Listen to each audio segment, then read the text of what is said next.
chika tayo. Na-approve ako. Yes, auto-approve, auto-disburse yung loan sa loan app na to. At hindi lang isa, 2 loan yung na-approve sa akin at kaagad kong natanggap yung pera sa GCash ko from this loan app. Uutangan mo ba yung loan app na to? Guys, dito sa channel, nagre-review po tayo ng mga loan apps. I-share ko sa inyo kung okay ba yung experience ko sa loan app na to. Natawagin natin si Cashtwig. If you wanna learn more, then keep watching.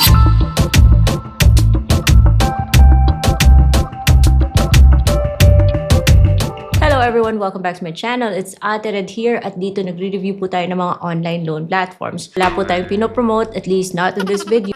Kasi sinilip ko yung loan app na to dahil nagulat ako guys. Nakita ko yung ads niya while I was scrolling sa YouTube.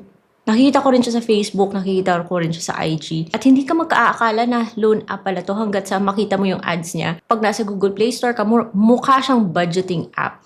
Eh na-intrigue ako kasi bakit familiar yung ads nito? Kala ko nga si Happy Cash. So, napaklik ako ng install. Tapusin niyo yung buong video at wag nyo munang i-download nung si Cashtwig. Dami kong i-reveal sa inyo na dapat nyo talagang malaman. I feel like itong si Cashtwig, si Metacash, si FinLedger, si Credipillar, ay iisa lang. By the way guys, sa Google Play Store lang pala siya kaya dito ko na-download. And if you guys are wondering, this phone is Samsung Flip 7. Yun yung bilhin ng installment sa Shopee. So, meron tayong product links dyan kung gusto nyong, if you guys are interested. Anyways, nung nag-OTP ako guys, yung natanggap ko ng OTP ay nanggagaling kay Metacash. Nung naalala niyo si FinLedger, yun, iisa lang. Same inbox lang, same message. Ito naman si Cashtwig. So, parang iisa lang sila guys. And yung interface niya, different OLAs within an OLA. So, pare-pareha sila. Pareha sila ng style. Warning na to ha. Wala akong mahanap ng delete options sa account na to. Pero ito yung kaloka kasi reject ako kay FinLedger.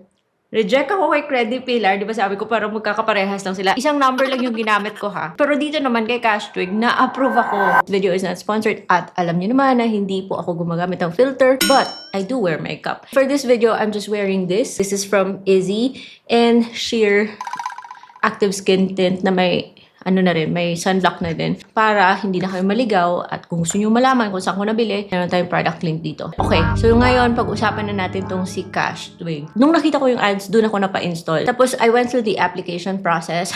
Alam nyo na yon. At nakakagulat kasi yung loan app na to, hindi lang isang loan app yung nasa loan app. It's a loan app within a loan app. O charot, Inception. And dalawa po yung nag-approve sa akin. Ayan, Ayan. Ba't napaka-familiar? Na-realize ko na ito pala si Credipillar or si Metacash. Something kaya pala yung nagpadala sa akin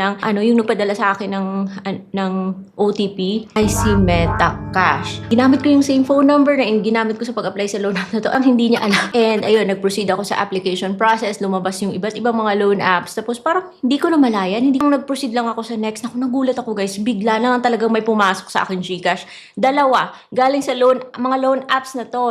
Kaloka. So, 3,000 po yung na-approve sa akin. Chinek ko yung GCash ko, yung pumasok 1,800 times 2. So, 3,600 lang yung natanggap ko. Yung kada loan na 3,000, may bawas pa lang 1,200. Naging 6,000 yung utang ko dahil 3,000 sa kada loan app. Naku, kaloka. So, na-auto-approve ako, na-auto-disburse ako. Parang, and yung pinakamasaklap pa nito dahil 7 days siya. So, kung yung mga sinasabi niya sa ads, 60,000 pesos daw, ganito yung babayaran mo. Hindi po yan totoo. Now, the second question is, legit ba tong si Cashtwig? Alam nyo guys, legit siyang bastos. One day pa lang before my due date, tinadtad niya na ako ng mga kakaloka, mga messages. Itbaitan yung isa, tapos the rest, makulit na. And I dare them na i-deny ito. Alam ko talaga na si Cashtwig to guys. Dahil si Cashtwig lang yung magjuju the next day. Wala ko ibang OLA na babayaran.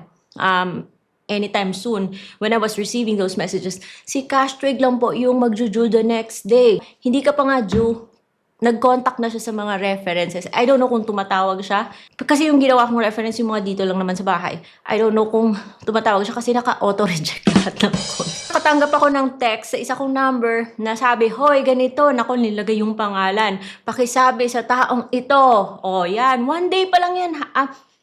That's the day before your due date ha. Hindi pa nga due yung account. Pagkatapos dun sa kabilang messages, Dun sa number mismo na ginamit ko sa pag-apply kay Cashtwig, nako, may sasabihin niyang nahanap na namin yung Facebook mo. The power of social media. Wow, kaloka siya. Grabe, bongga. Yung mga succeeding messages from iba't ibang mga number, nako, hindi mo talaga magugustuhan, mga guys. So, para sa akin, nako, no-go dito kay Cashtwig. And, ito pa, sinubukan kong bayaran yung isa sa mga loans dito. 3,000 po. Kahit na yung natanggap ko is 1,008 lang. Binayaran ko 3,000. Kaagad siya nag-offer ng higher loan amount. 3,800. So, pinusid ko. Wala akong natanggap notification. Sabi niya, processing. May natanggap na ako sa aking GCash. 2,000 something. Basta ang laking kaltas niya, mga be. 35% yung nakaltas niya. So, hindi po okay yung loan app na to. Kahit na hindi pa bayad yung isa, nag-approve siya dun sa isa. And finally, binayaran ko yung isa, yung 3,000. 8,000 na naman.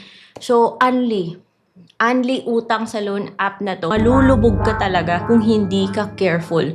So, kung ako sa inyo guys, iwasan nyo yung loan app na to. Hindi po worth it na mag-submit ng ganitong ID sa loan app na to. Huwag nyo nang pansinin yung mga ads niya. Huwag nyo na siyang i-download. Diba? Nagsasubmit kayo ng ID nyo, nagsasubmit kayo ng face nyo sa loan app na to. Tahin mo isa sa mga text na sinabi niya sa akin, ipopost daw ako sa social media with my face. And, nahanap na daw nila yung ano ko, yung Facebook ko. Ay, di ako maniniwala kasi dun sa Facebook, iba po yung pangalan ko. Syempre naman, nakalaki yung mga profile natin, ano? Okay, now, I know most of you would expect na sasabihin kong hindi na babayaran yung loan app na to. Nasa inyo yan, guys. Depende yan sa consequence na kaya nyong harapin. Kahit na hindi naman siya legit, hindi naman siya nagre-report sa CIC.